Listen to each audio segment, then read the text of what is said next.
Welcome to Pokésports, a competitive Pokemon podcast. I'm Mike, and I play with one Pokemon on the field. I'm Kevin. I'm sleepy. Kevin's sleepy for the fourth week in a row. I don't know. No, this is your third week. This is my fourth week. Of sleeping? Yes. Oh, that's fair. I mean, I don't know. I'm just tired in general this morning. You ever have those rainy days where you know, Pelipper's flying through the sky and then suddenly it's dark outside, it's cloudy, it's murky. You just feel tired. It's really not cool that Pelipper does that. Yeah. Like, let's talk about that for a second. Pelipper has the ability drizzle, right? You send it out, it starts raining. It's kind of a not cool thing for Pelipper to do. Yeah. Like, can't you just like stop? What if like somebody's just kind of enjoying their day walking along the beach? They see these two people playing around in a rectangle and just throwing Pokeballs at each other, and a Pelipper comes out. They're like, "Oh, look, big bird. Oh, looks like rain." There needs to be fan art of like a couple at a picnic and then just like one singular rain cloud on top of them, and then Pelipper in the background behind the tree looking at them menacingly.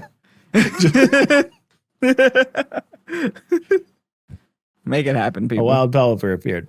We have so much to talk about.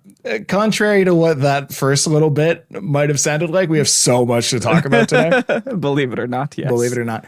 We have had the 2023 World Championships in Yokohama, Japan just wrap up earlier this weekend. We're going to be talking about the winners, the teams, the experience, all of that good stuff. But then also, while that was going on, we had so many new announcements. We have 2 new Pokemon, 3 new Pokemon, really, as well as a bunch of other stuff in Unite and Sleep and in just Pokemon Sphere, just the Pokemon Sphere. Welcome to Pokésports. It is going to be a time today. Oh, absolutely. Where are we starting? Worlds? Do you want to start with Worlds? Let's get it out of the way. Let's There's a lot of things to talk about with Worlds. Yeah. But before we talk about the controversy, let's actually talk about the players that won. Yeah, we'll talk about that first.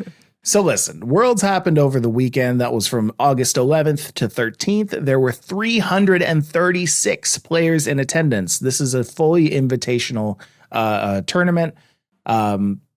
Really, really good time. It was played in Regulation D.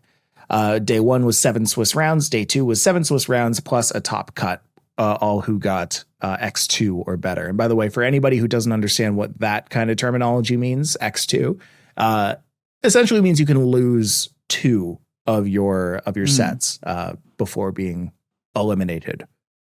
Big sad. Big sad.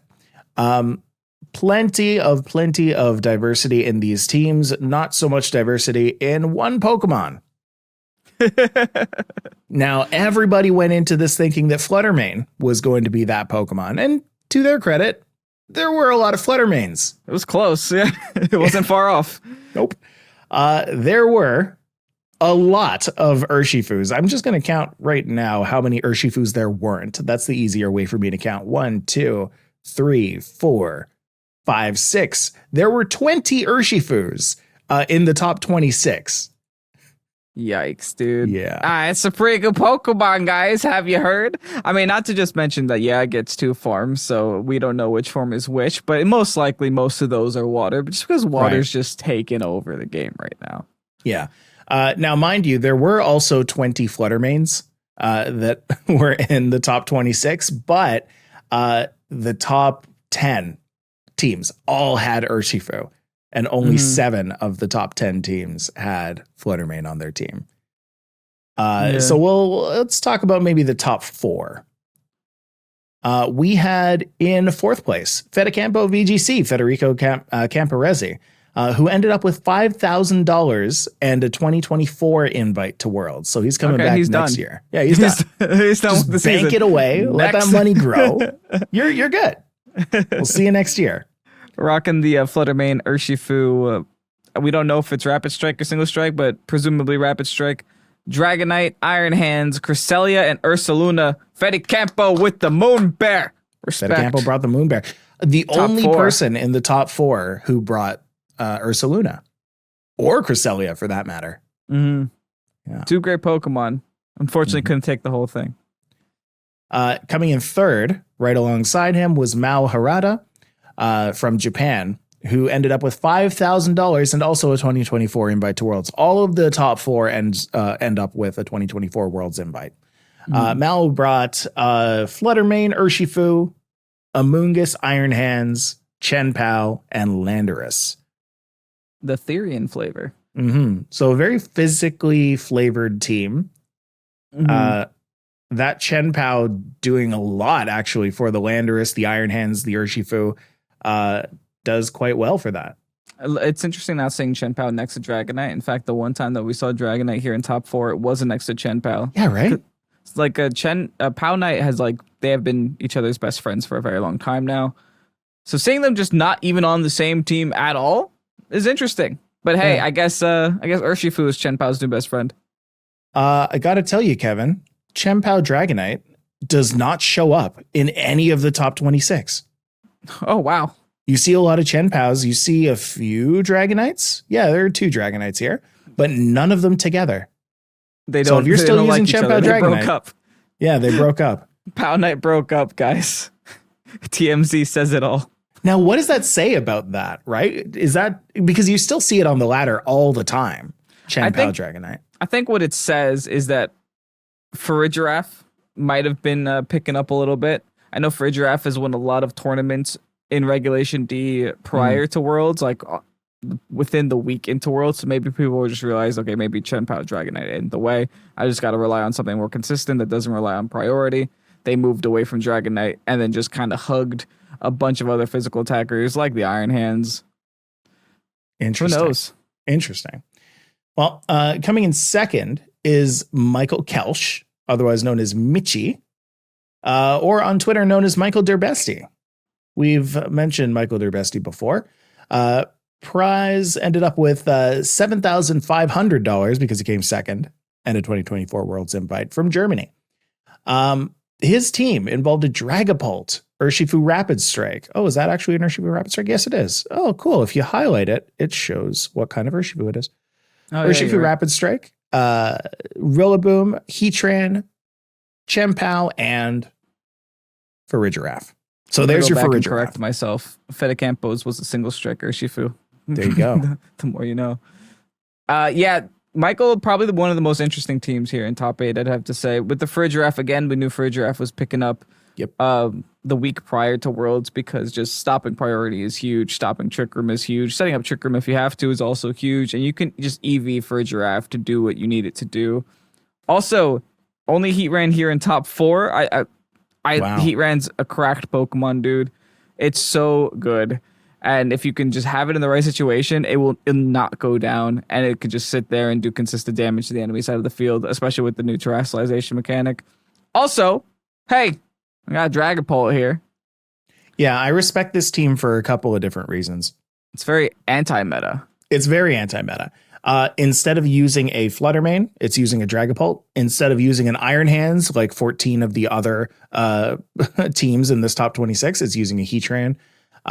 And it's got the Farigiraf. I believe this is one of 2 teams in the top 26 that's using a Farigiraf. And that works so well to counter that Iron Hands, which is so prevalent in this. So you can really see, like, you can create a narrative around why this team outperformed a lot of the other teams, Pilot excluded.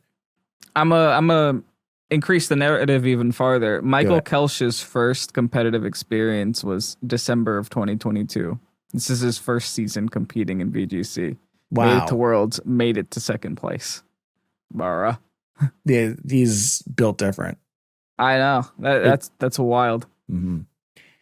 And then the winner of Worlds 2023 is Shohei Kimura, who went home with $10,000 and his 2024 Worlds invite, who came in with, get this, a Fluttermane, an Urshifu, an Iron Hands, an Amoonguss, a Chen Pao, and a Landorus. So sometimes you just got to prove that the meta team will actually win. Yeah. I mean, Shohei and Mao bring the exact same teams too. Yeah. It seems.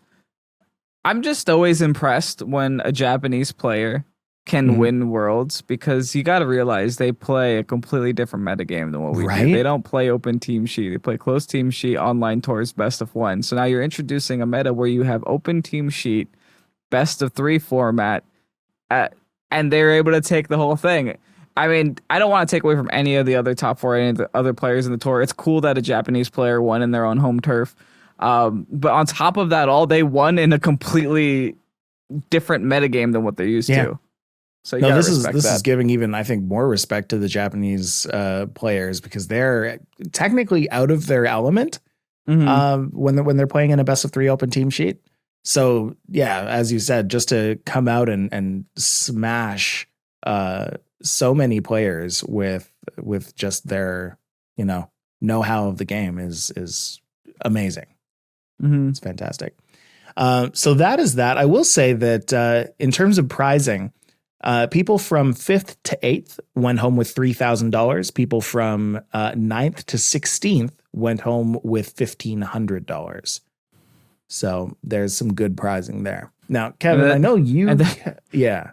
And then our friend Neil, VGC, got absolutely nothing. GG, Neil. Would have been the only Canadian to have won something too. So you were close. Yeah, good stuff on Neil. 17th, Neil. Well, actually, and then we've got Joe UX9 at 19th as well. Nick Navarre at 18th. So GG, friends. Our friends were very close. They got bubbled out of cash. Very fair. All right. Kevin, I know you have been keeping up at least a little bit with the controversies that happened at Worlds. And I don't want to call some of them controversies. Some of them are just straight up tragedies. But yeah, please do let us know what some of the stuff has been.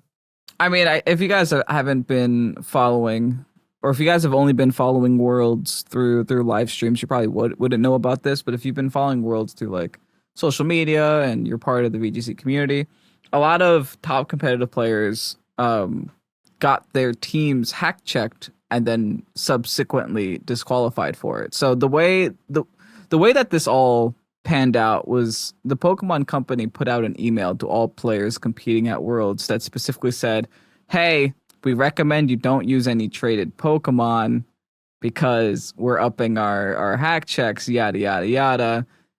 And a lot of players looked at this, they're like, oh, okay, I gotta completely redo my team now a week before the event. Or a lot of players looked at this and were like, nah, we'll be fine. We'll be all right. It's Pokemon. As long as the numbers are good, we're fine. And, a lot of top competitive players got disqualified. I'm just not going to mention who they are because they probably don't want to be mentioned. No, of course not. And if they did, they tweeted about it. You know about them already. Right. This is, I don't know. A lot of people are saying, hey, this is warranted, which I do agree. Believe it or not, I do agree with, yeah, they deserved to get disqualified. Yeah. But I also, at the same time, don't think this progresses the metagame in a positive direction. Because, yes, they deserve to get disqualified. They were warned for it. They should have known better. Yada, yada, yada. I get it. But in the other realm, I do think that this doesn't promote the game, right?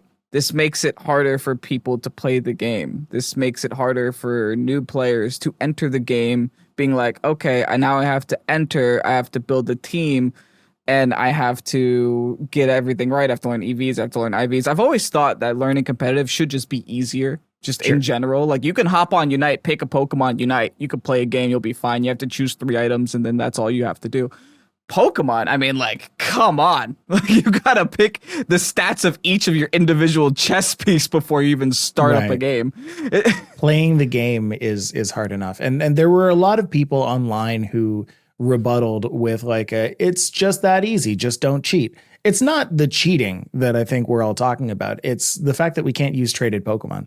We can't use traded Pokemon. Yeah. We can't use gifted Pokemon through surprise gift or anything like that. Like, what if you got a shiny like a shiny Fluttermane just through a surprise gift or something? Like, to me, I'm like, oh yeah, I'm super happy about that. But to anybody else who sees that email from Pokemon being like, hey, careful, we're upping our hack check, that's now a red flag. Because like I would like to just kind of use the Pokemon that means something to me.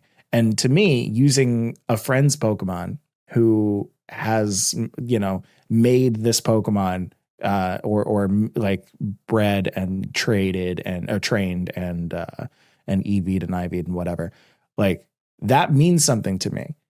But it gets scary when now you have to doubt every Pokemon on your team. Now, I will say that the way that they handled that was pretty okay. If you have one Pokemon that doesn't pass the hack check, you just have to take that Pokemon off of your team. You can still compete with 5. If you have more than one Pokemon that's been triggered by the hack check, then you're disqualified. So I'm with you. I don't mind that they do that. I think that it's good for them to police it a little bit, but let's not, like, you always need to give an alternative when you take something away. You can't just say, of the many ways that we have created for you to obtain a Pokemon, you have to do it this way in order to compete in Worlds. Like that. That's a little that's not cool. This is the one thing that I'm not okay with. Not the one thing. One of the things I'm not okay with is the fact that they have a game that allows these Pokemon, which they deem illegal, to get traded to random strangers and children and players alike. Why can a Pokemon be caught in a hack check at a tournament, but not be caught in a hack check when it's being traded? Right. Why can't the trade fail if the numbers don't work? Why can't the trade fail if there's no home tracker on a Hisui Pokemon? There's just things that are in the game that should be able to warn players before they are bringing these Pokemon to events. Especially if these trainers are players that were just like, hey, I thought it was fine. I was gifted this in Swish. What's happening here? Right. But I don't know. They're policing it at the tournament level, but not policing it at the in-game level. And that's where I have a little bit of a disparity to it. Not to mention that there are rumors from very credible people, but I'm sure TPCI might never admit to it, that people were their teams were absolutely fine. They were hack checked in prior rounds. Then on day 2, they went through boxes and found Pokemon that weren't capable in the boxes. That's complete garbage, dude. Like, you're not bringing those 6 to the tournament. You should not get punished for having, again, any traded Pokemon in a box. Right. Because again, I do a lot of surprise trading just to kind of see what I get. And, I don't know if the Pokemon that I receive are going to be hacked or not. They just kind of sit in my box. And then you've got, the actual tournament time where they're like, yeah, don't use those Pokemon. And I can, to a certain extent, be like, yeah, okay, no problem. I won't use those Pokemon. I'll keep them in my box. Do not scan my box. Yeah, but that's what I'm saying. They shouldn't scan a box. Yeah, they should not. That's ridiculous. Yeah. So you're saying that you can get disqualified for a Pokemon you have in box 32 on the bottom left corner in between like a bunch of Snivy eggs? I don't know. That seems dumb to me. Seems so dumb to me. But that's just my opinion. The only reason I don't think TPCI will admit to it is because it is in the rulebook that they cannot do that. They can only check Pokemon that are in the team, in the tournament play. I see. But I see that that might have not been the case for every player. Okay. The other reason the other thing that I kind of understand why they did this time around is because Japan does have very aggressive save data tampering laws when it comes to video games. I don't know if you knew this, but no, like you can't have like a modded GTA in Japan. It's not okay. They don't like that. They have very strict, I guess, developer protection laws for that case. Okay. So this might have been Pokemon's way of, hey, we aren't going to support this. We're not breaking any laws. All these Pokemon we are going to guarantee are legal in our tournament, which I understand that part too. To that part I get. Yeah, I get that. I mean, that's the thing. I think like we all respect the rules when it comes to Pokemon. It's just that I would like it if those rules were clear cut and those rules were consistent. It was handled poorly. I think that I should have an in-game hack checker so that I know before I fly 2,000 miles away if I have the right Pokemon for this event, you know? If I know that I will not get disqualified for this level of, you know, I don't know. There are players that spend $5,000 just to get DQ'd. They should be able to go on Battle Stadium and have a flag that says, hey, you can't use this here. But no, we're still allowed to use Expanding Force Hatterene on the ladder. Right. You know, it's just, it's inconsistent. I'll bookend it with this. Make the care consistent among the rest of the space. Mm-hmm. If you're going to care about it at Worlds, care about it in game, care about it online, and then nobody will have a problem. And don't care about it a week before the tournament, which is almost not enough time to rebuild the whole team, because that's how long and tedious it is. Plus, I mean, people are practicing. Mm-hmm. There were also a couple of technical issues that affected a few people as well, which not stellar. Kevin, do you know about this? Yeah. So what happened was in top 16, someone tripped over a wire and 6 games disconnected all at the same time, mid round 2. So they were entering, if not finishing, game 2 of these rounds.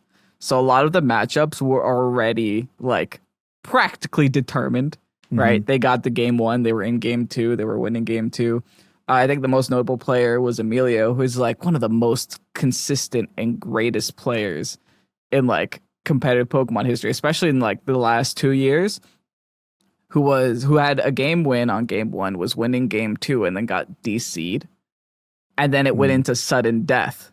That was the ruling. The ruling was, okay, all these games DC'd. We're not going to sit here and try to reset the game, or try to get the game state to reset round 2 or anything. They said sudden death. That means regardless of whether you won round 1 and regardless of whether you were winning round 2, the first Pokemon to get knocked out on either side wins the game. That's what sudden death is. And that so if you have a removes all strategy from VGC. It's just like, okay, double attack into a slot. Sometimes you need to lose a Pokemon to win the game, you know? It's like, okay, so whoever has the fastest Pokemon that hits the hardest and that can double up into the same spot on the weaker Pokemon side wins the game. That's not skill. That's well, it this is top 16, dude. Okay, hold on, because it is, but it's not the game that people were there to play. If you were there to play that game, I would have a completely different team that does that. I would it's a completely different meta for that kind of a system. I'd rather have you reset the whole round. Sure. Oh my goodness. Anyway, I don't know. That affected quite a few players, and coming from a production background, I do work in production. That happens. You can't control what people do and don't trip over. You can control how things are set up. And it sounds like somebody probably got an earful. Some company, whichever one managed that, probably got an earful for that situation.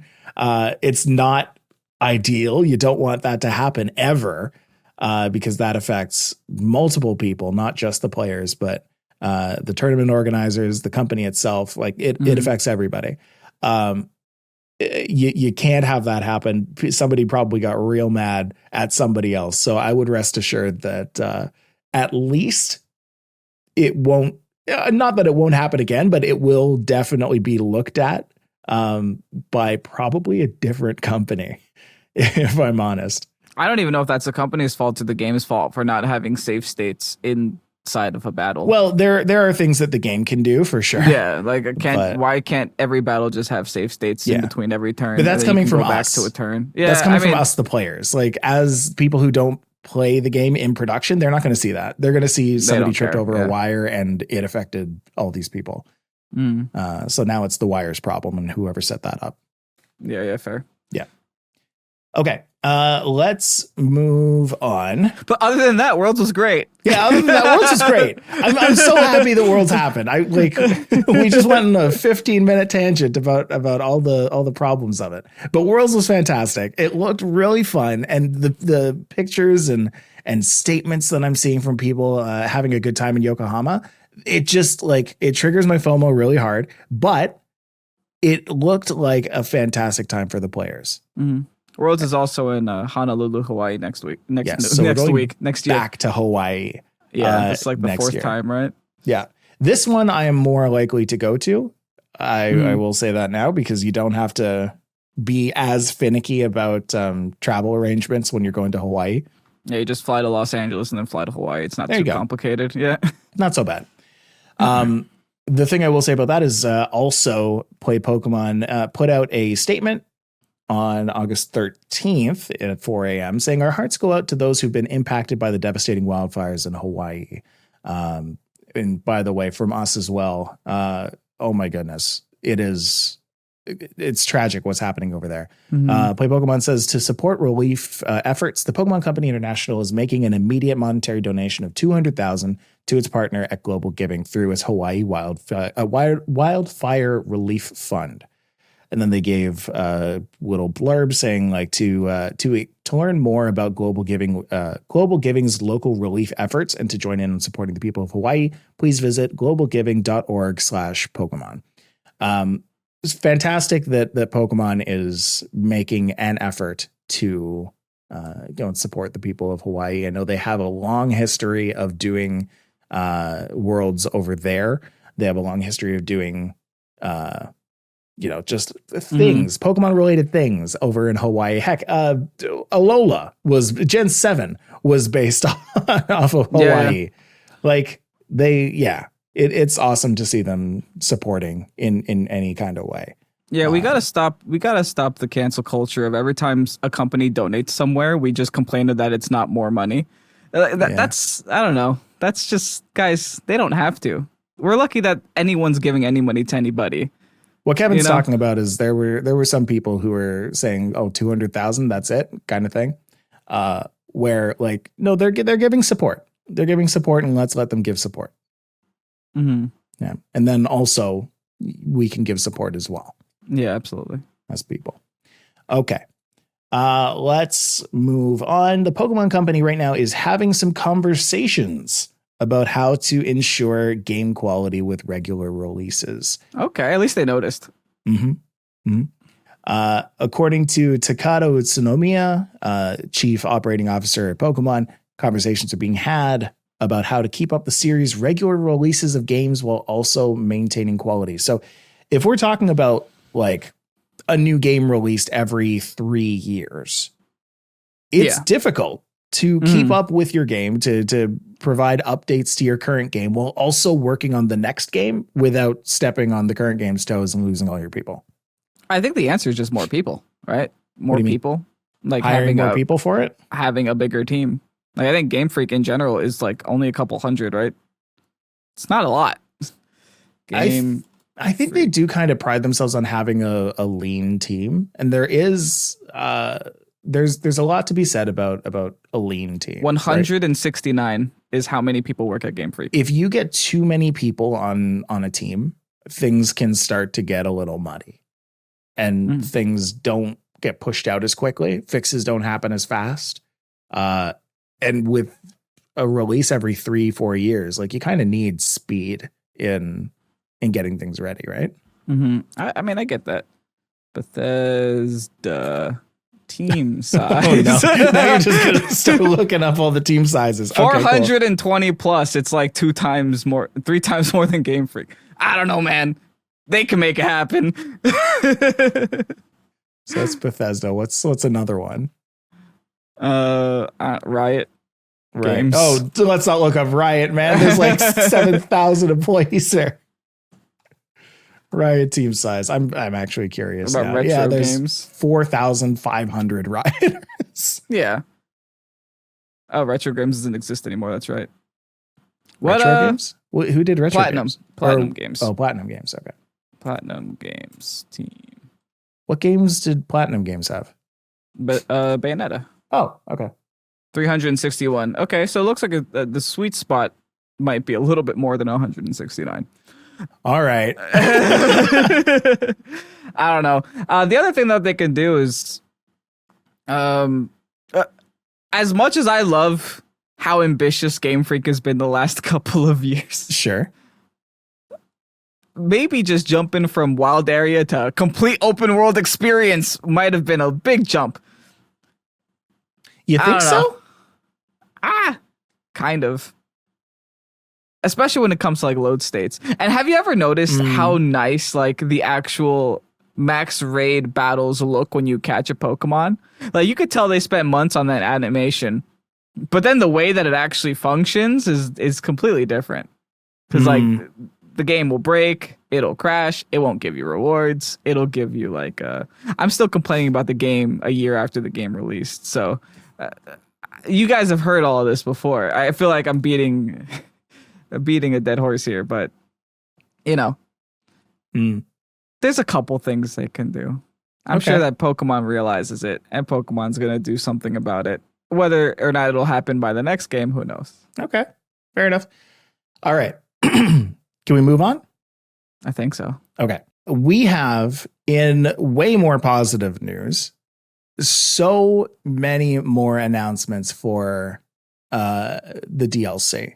Pokemon Scarlet and Violet, the Hidden Treasure of Area Zero, Part 1, the Teal Mask, and Part 2, the Indigo Plateau?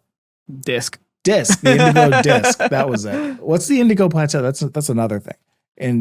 Plateau. That's where the first games league is. That's where Ash. Yep. Yeah. Sure is.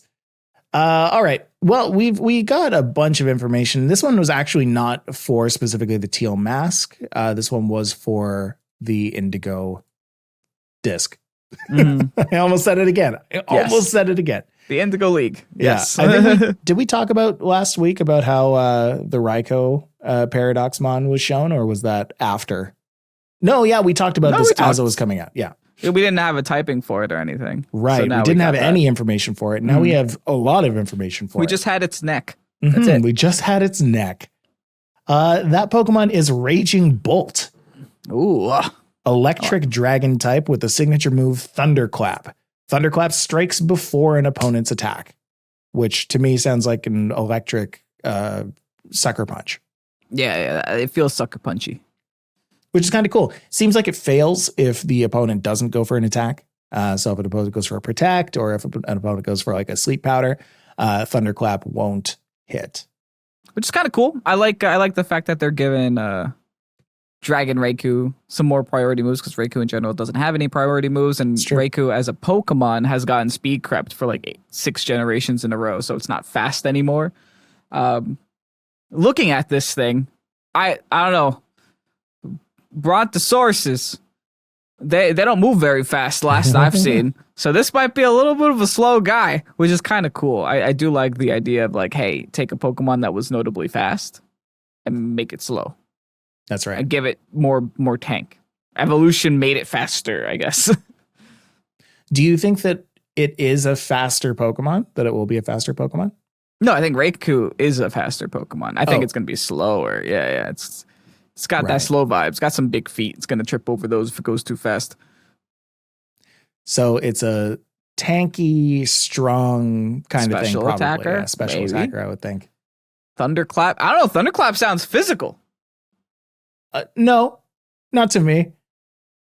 Oh yeah? Sounds like it's coming from the thunder from the clouds. Oh, I thought it was. I get it because it has the word clap in it. Yeah. That's fair. Yeah, it could come from the clouds. We'll smack you with some clouds. Yeah. Electric I would Dragon, think like in lore, right? This is if somebody's about to attack, right? So they take their fist, they're like, "Hiya!" and then boom, lightning right on their fist. They smite your fist. I get it. The thing with this, it also implies that if and when we get Entei, it's gonna be a fire dragon, which is cool. Right. Yeah. I think this trio's gotten like a super buff here. Like electric dragon's pretty cool. Water dragon's really cool. Fire dragon's really cool. A lot of those are like practically exclusive to restricted Pokemon previously. Right. Or Turtonator. Yeah, I mean, we don't count Turtonator as a Pokemon though.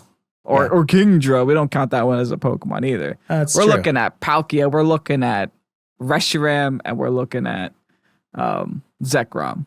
What's the other electric dragon though? We had the water dragon in Uno La La La in.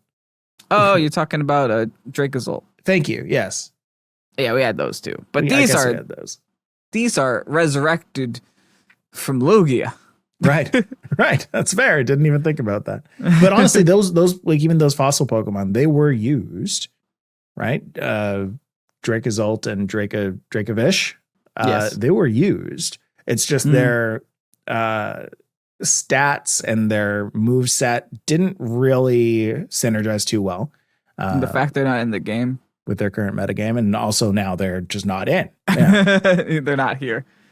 What I will we say, didn't hear anything about that. Didn't hear anything about those. No Where are fossils those at guys all. gone? Listen, if those ever come back in DLC, a lot of people weren't thinking about this, but you know our friend Driplin over there, reducing Diplin.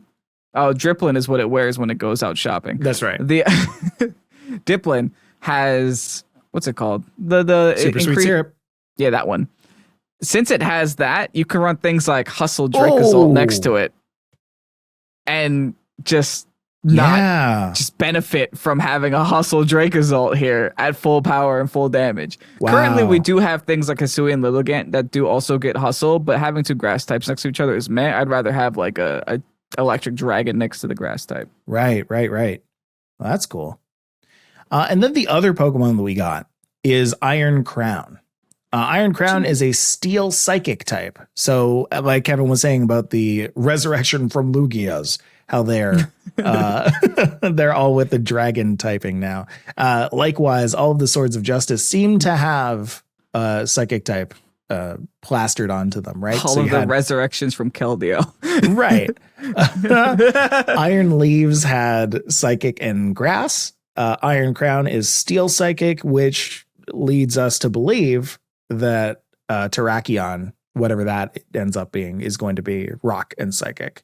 Can't wait for Lunatone. Yeah, Lunatone that don't float. Got it. Could be got good. Bronzong that don't float, Lunatone that don't float, and Executor that don't float. Could be good.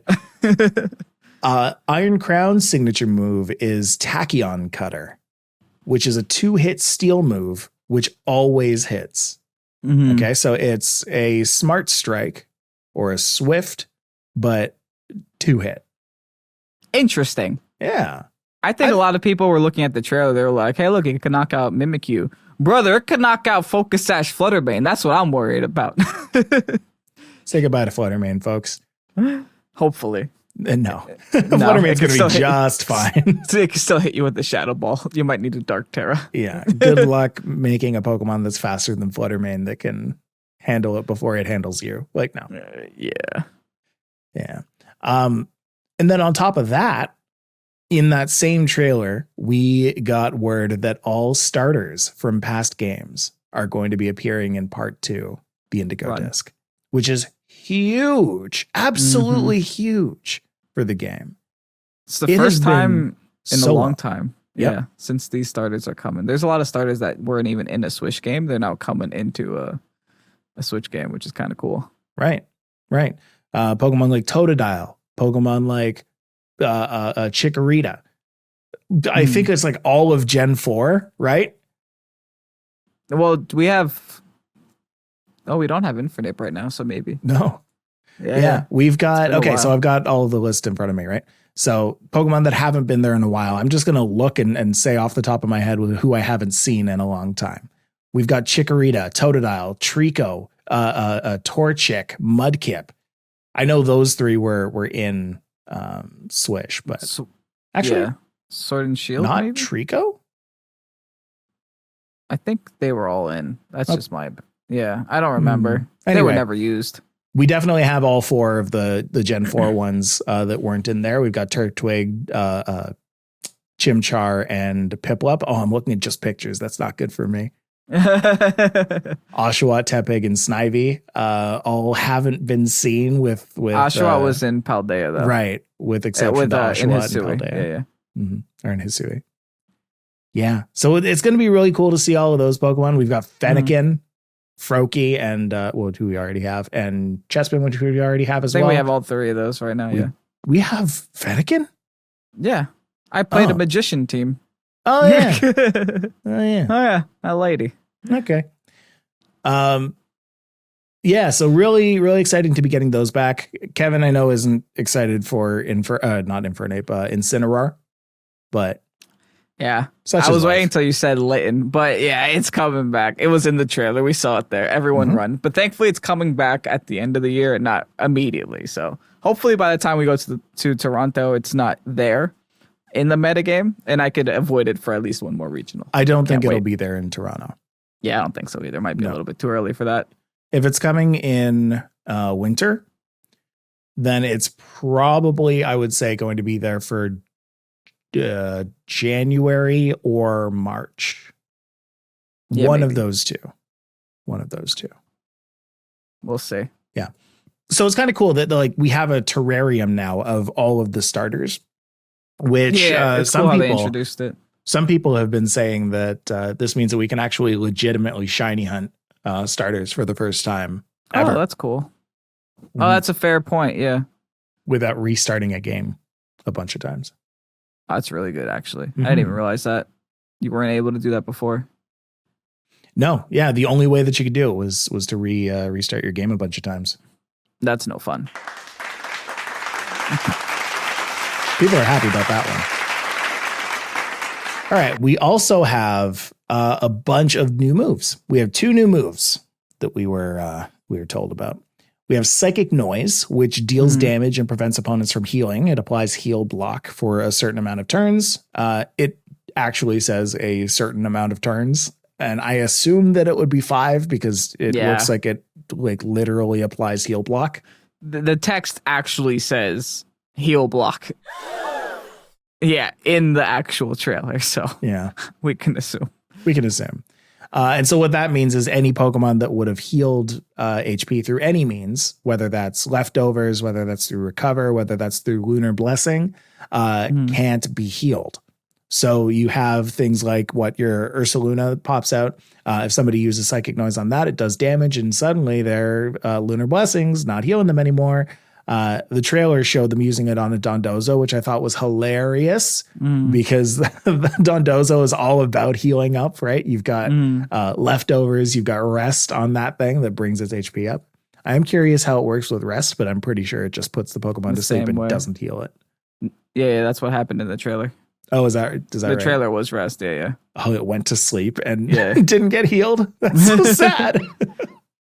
It's kind of funny. That's really funny.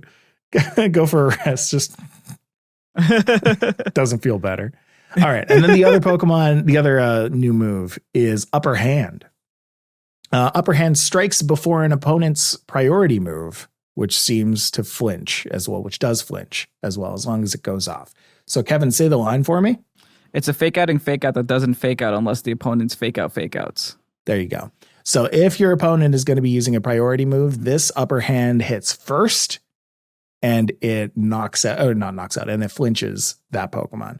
But if they're going for a non-priority move, it does fail. So it's very situational. Mm-hmm. I wonder how it works with Prankster. I think Prankster would still work, right? So Because it makes priority +1. So the way it's coded might just be like, hey, if there's a +1, this might happen. Nah, I don't think so. Because it does say an attacking move on the text. Attacking move. Yeah. That's So like whack. if we're talking like a Thunder Wave that got a +1, no, that doesn't count. That seems a little dumb. It's got to be okay. damaging. That move It's a sucks. very, very Next. specific move. Yeah, Upper Hand. But, Wow. but How about you If just this- be a faster fake out user? if this How has a about- higher priority than Fake Out, I think that's actually really good. That just means it has to be +4 and not +3. Yeah. We'll see. But I mean, again, like we're saying it That sucks, just- but I don't think so because you know what? If That just limits If the it- pool, though. yes, but then they have to be incredibly careful because if you start saying that like prankster moves are okay, do you limit it at protect as well? Is it an anti-protect? Who knows? I guess we'll see. The thing that I'm disappointed about is that if this is only attacking moves, then it's only good against like I can't even name 10 attacking priority moves like Fake Out, Bullet Punch, Sucker Punch. Yeah. Aqua What else? Jet, Ice Shard. But you got to predict those to happen. You do. You Yeah. really do.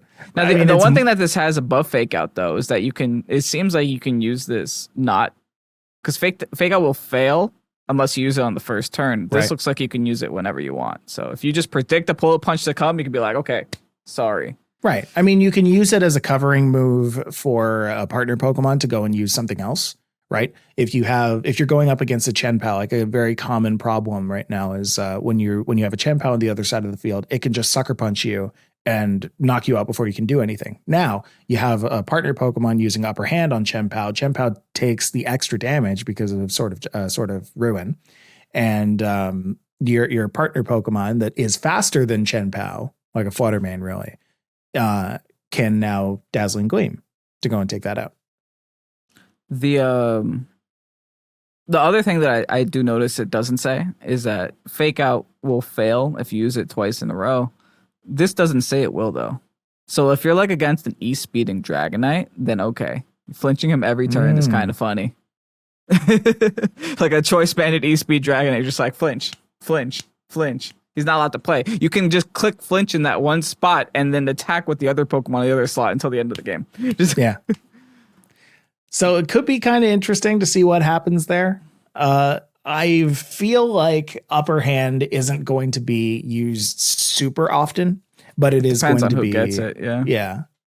I think in open team sheets, it's going to be a little scary to at least see a Pokemon with that move on there. You're going to be incredibly hesitant to go and hit any kind of priority move when they have upper hand. Because the problem is, too, that when you're using upper hand, that does use up a move, like one of your two moves that you're using that turn. And if your opponent is aware of that, then they just won't go for the priority and take that free turn to go and attack you with regular priority. Yeah, it's super situational. Yeah. I mean, it's great in close team sheets, though. You can just catch someone off guard. The other thing worth mentioning is that I think compared to the Isle of Armor, so far these move tutor moves seem a little bit underwhelming. I'm hoping to see some more out of this because we got Expanding Force, we got Grassy Glide, we got some good moves in Isle of Armor. Right. These seem a little okay. I might use this. I can't imagine that they would have shown us the best moves now for part 2.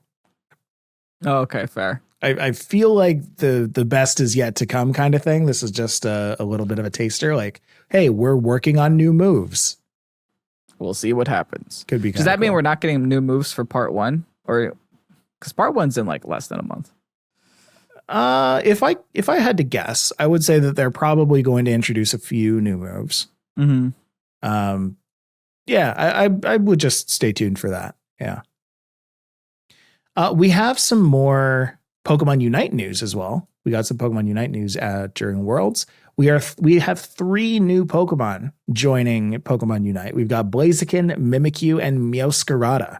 Meowscarada is the first Scarlet and Violet Pokemon heading to Pokemon Unite.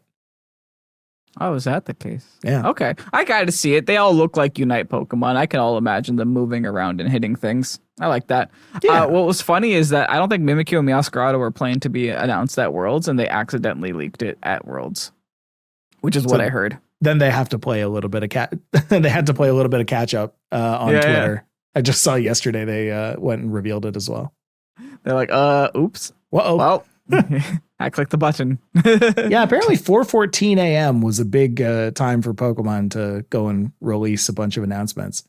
August 13th at 4:14 a.m. There were quite a few tweets. It's almost like they Pokemon. were in Japan. Yeah, but specifically 4:14. Oh, okay. Could have been 3:14. Could have been 3:16. I don't know. Hey, we got some free stuff in Sleep. We got some free stuff in Sleep. There's a big update and a couple of future features and adjustments that they're going to be in Pokemon Sleep. Of course, Kevin and I are still playing Pokemon Sleep all the time. Stuff that's currently under development. They're going to be adding some new Pokemon. They're going to be adding new alarm sounds, relaxing sounds. Do you use the alarm or relaxing sounds, Kevin? Not at all. No, not. I use my own alarm. Right. With actual noises that are loud. They're going to be putting in night mode for the loading screen, which is kind of cool that you don't have to be staring at a bright screen right before you go to bed. It says responding to an issue that makes it difficult to meet one's bedtime. That's my life. How are they going to fix that? No, I think the actual thing that they fixed is that if you start bedtime, yeah, they give you like a half-hour window to actually go to your bedtime, but then the app won't start counting you as sleeping until like 45 minutes in when you're in REM or something. Oh, okay. Yeah. So you miss the bedtime. You miss bedtime even though you went to bed at bedtime. So you can't makes sense. choose when you go into REM. So it's like, oh, okay. They say responding to an issue that makes it difficult to collect berries, among other things located near the edge of the screen. And that is something that I've been dealing with since day one, where if you hit a Pokemon that's a little too low to the screen and it drops all their berries like under the shop button. Yeah. It's like you have to move around a bunch to get. You can get all the berries from everywhere, but it is super inconvenient. Struggle. Yeah. And I remember earlier on, I don't know if it's still like this, but earlier on, if you clicked on the shop button by accident and it brought that up, and then you went back to the main screen, your berries were gone. Oh yeah. Yeah. Oh, that's not good. Big bad. Right. And then it says putting on the Good Sleep Day event starting Wednesday, August 30th, which is we got a date. That's good. Yeah, that's right. Known issues slated for improvement in the future. They say Pokemon recovering energy while inside the Pokemon box. That is something that I have been struggling with as well, because I have had a Pokemon that I've swapped out into my box and have just kind of sat there, and I don't want to go and bring them out because I've got other Pokemon doing other things. But then they're just there with no energy all the time. They should just, even if it's a little bit, like I would understand why you don't want to give too much energy to a Pokemon in the box, so you want people to spend money on your energy pillows. But even just a little bit, like a third. Yeah. Let me get something back while it's sitting there. They're sleeping while they're there. Right. We've got an issue that causes the app to run slowly or freeze on some devices. It runs perfectly on mine, but how's it run on your archaic ancient phone? It's good enough. Okay. Good enough. Cool. Got it. You've said all that you need to say on that. Works. And then we've got further optimization of battery usage during sleep tracking. I have no idea. They're charging anyway. Yeah. I have no idea how that works. If you're not charging your phone, you're doing it wrong. Right. I mean, also, I have started using the Go++. It is better than I thought with sleep tracking now that I've given it a fair shake. Like, it tracks. It does good enough. Yeah. Doesn't record, though. Because of that, if you have Pokemon Sleep on your device and you haven't gone and checked yet, you probably have presents waiting for you. They went and gave everybody 10 Poke Biscuits, 30 Handy Candies, 1 Growth Incense, and 1 Focus Incense. Listen, 30 Handy Candies. You multiply that by 3 because 1 Handy Candy is 1 Pokemon candy. That's everyone 90 candies. Everything. I had everyone at like 60 candies because I was just holding candies, trying to get to the Evos. And I was just like, okay, 20 for you, 20 for you, 20 for you, 20 for you. I don't know how you did that. Like, I'm looking at my Pokemon and I'm like, I have like 16 candies at best. The thing that I do is the second they hit the level that they evolve at, I don't give them more candies. I just hold. Same though. Like I'm sitting at like level 12 now for a couple of other people, but I don't have nearly enough to go and evolve them. I don't know. That's amazing. Luck. Yeah, luck. Yeah, Kevin's just a big Kevin Luck man. Is translated into sleep. It's not in VGC. Kevin gets great Kevin Luck in there. Yeah. All right. And I think that's it for all of the stuff that we have today, but I can go through a couple of questions too. We have a little bit of time. Okay. Let's see. So last week I asked, what did you think about the Pokemon Presents announcement? What are you looking forward to most? We got a couple of good answers here. Dropped my wallet says, honestly, my general feeling was, oh, cool. But then I saw the reveals after Worlds, Thunderclap started, etc. And I was like, oh, cool. Yeah. Yeah. Fair. Yeah, I get it. Because what are you going to do, right? Like you make a big 35-minute presentation, but at the same time, you have your biggest event of the year next week. So it's like you don't want to front load everything, but you want to give a little bit of hype. The only thing that I was a little bit sad about is they gave the hype, but they didn't announce too much new stuff. So I'll see how much more they announce before the actual DLC comes out. They just clarified on what they already had. Well, I think if they had announced the starter thing on that 35-minute announcement, people would have been like, this is the biggest announcement Pokemon's ever had. I think they should have done that just because there was a rumor that they were going to reveal Incineroar the day before Worlds and then make it legal for Worlds, which is a stupid rumor. It's a stupid rumor, but people believed it. They should have revealed that starter as that starter trailer and then just said coming soon. Oh, here's something. There's a follow-up from last week. I got a couple of messages from people about how Unite emblems work, and I thank you very much for doing that. That really changes my mind on how Unite is going right now. Where a couple of people were like, "Oh, it's not actually about the specific emblems. It's about the colors that they represent, and you have about the 3 black and 2 whatever." Because that's where the real numbers come in. And while I agree with that, I'm also like, ooh, but I don't like it if I lose and I have a silver emblem and they have a gold emblem, because that might mean that 1 point made all the difference. It does probably come down to didn't. Skill, though. It's the skill that makes the difference. Yeah. I would just hyper optimized to want the best. That's League of Legends just kind of drew it out of us. Like, okay, let's spend a bunch of money on rune pages back when those existed. But now it's like, here we are with rune pages again, and we can't spend money on these. Right. And also got a message that platinum coins are actually not better than gold coins. They are the same. They're just like a different skin. It's a little like collectible, feel good kind of thing. Yeah. Got it. Look at me. I played the game during this time. Right. So Harry says to that credit, Unite emblems don't take that long to pull. In my opinion, they're giving out extra energy tanks like crazy at the moment. Platinum are purely aesthetic, event only. There's only 3, 2 of which are free right now. Fair enough. Okay. So I will go and update Unite, and I will check back with you next week after I've played a couple games.